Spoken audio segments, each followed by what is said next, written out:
staying on the subject that you were just saying, is there... I think that's on, actually. Is it on? Yeah, that's...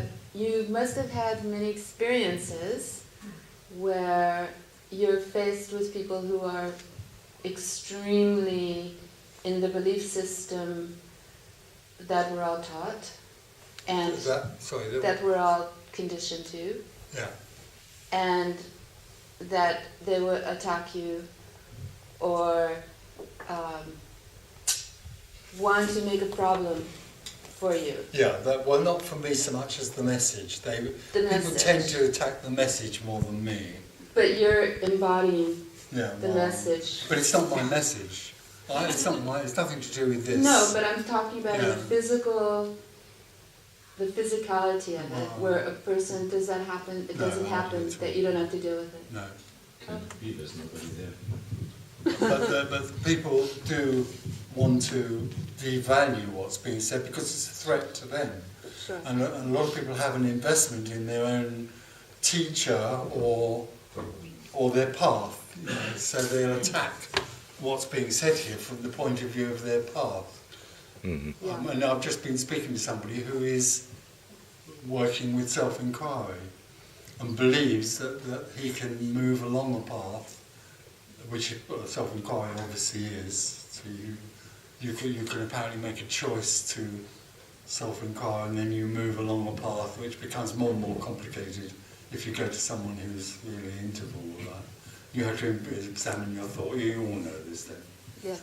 And so there's a belief there that is possible to do. Well, as far as I'm concerned, it's just a story. It's just in the circle. Going and doing self-inquiry is exactly the same as selling second-hand cars. It's just something that you think you can do, which makes you feel better. Mm. If you sell a lot of second-hand cars. It's just another form of making your story. All teachings are only to make your life better. Sure. For me.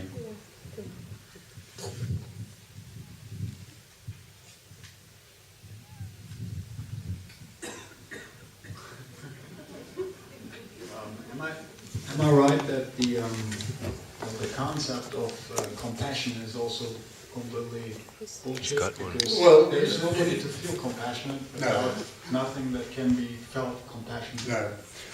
Let's put it this way. The normally accepted in the story idea of what compassion is actually only another form of, in the end, self-satisfaction. In other words, doing something to help somebody else which makes you feel good. The self, the me, only ever does anything for itself, or thinks it does, because it's in a state of loss or lack. So everything it does is to try and fulfill that lack. Compassion is the destroyer of illusion. Real compassion only destroys the illusion of separation. It doesn't help old ladies over the road,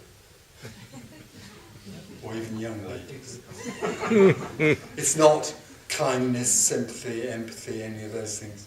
It is out of nothing comes the response which can destroy the illusion of separation and leave freedom.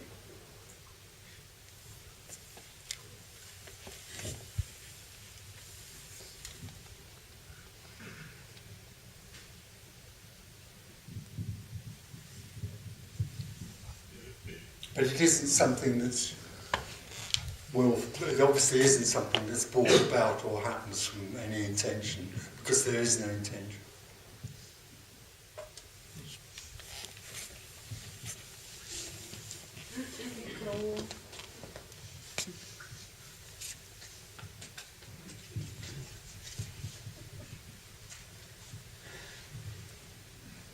There's no dependence which teacher is speaking to me when we say you are a speaker or something like this.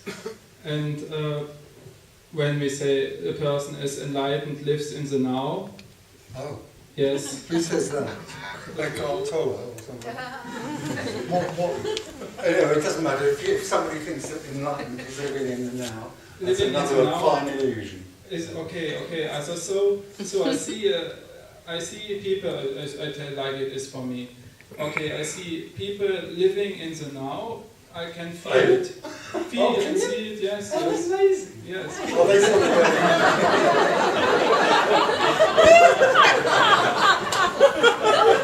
if you do, we're talking about two different. I'm sorry, this is all it's a story. Yeah, it's okay. If you can see somebody living in the now, that's a story.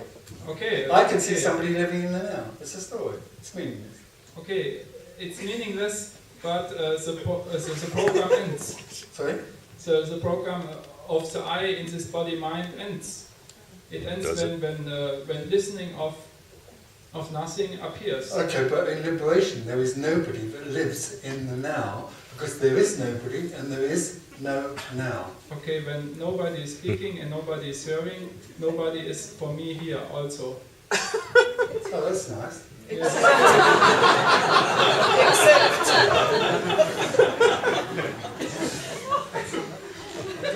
Good. I'm glad you're enjoying it. Yes. What's the relevance of that? No, nothing. Oh. No, it's because speaking arises like this, and we cannot say it's a Tony person here or something like this. And but there are odd body minds like Tony Parsons, for example, and the same occurs to this body mind that he lives in the now. I'm really lost now. It's Living in the now is a story, so as far as I'm concerned, it's completely irrelevant. I don't understand what you're saying. okay.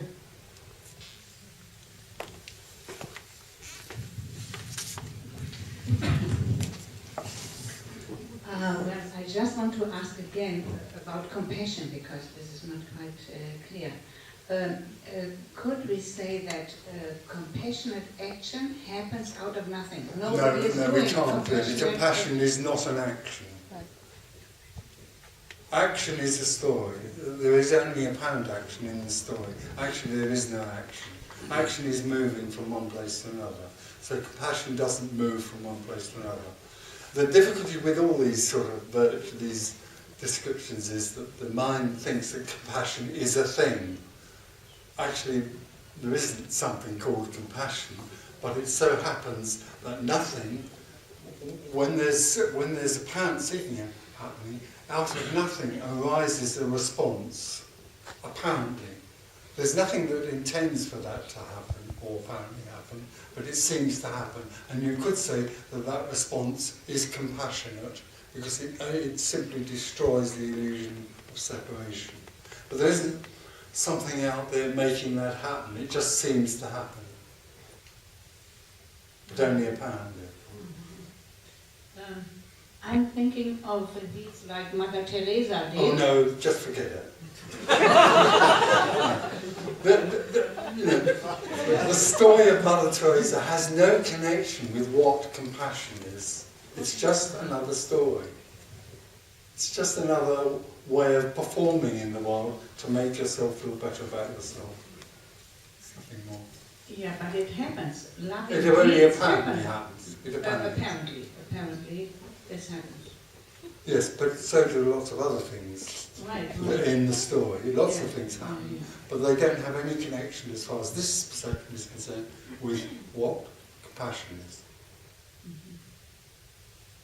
So what is compassion again? Oh, right. Compassion, there isn't anything that brings about compassion, but compassion is a response out of nothing which can destroy the illusion of separation. It doesn't heal lepers. So does it come from unconditional love, from the essence? Well, it doesn't come from anything. This is the difficulty with this. Nothing arises and is this, and in the essence of that is unconditional love or compassion. But the difficulty for the individual is that the individual objectifies compassion and unconditional love and makes it something. It isn't anything, and it can't be described. So it is, but we cannot talk about that. Yeah, absolutely. Right? Well, like everything else here. Yeah. We're talking around something that can't be talked about. That's what we do. We're circling round something which is unknowable. All that's really happening, you could say here, is the collapse of that which is the possible collapse of that which feels that it has to circle round something to find it. That's compassion. But it isn't anyone's, it's just what happens. And it has nothing to do with healing lepers and caring for those who are dying. Yeah. So this is also just happening. With compassion, It doesn't have apparently, anything yes. to do. Yeah. Right. Thank you.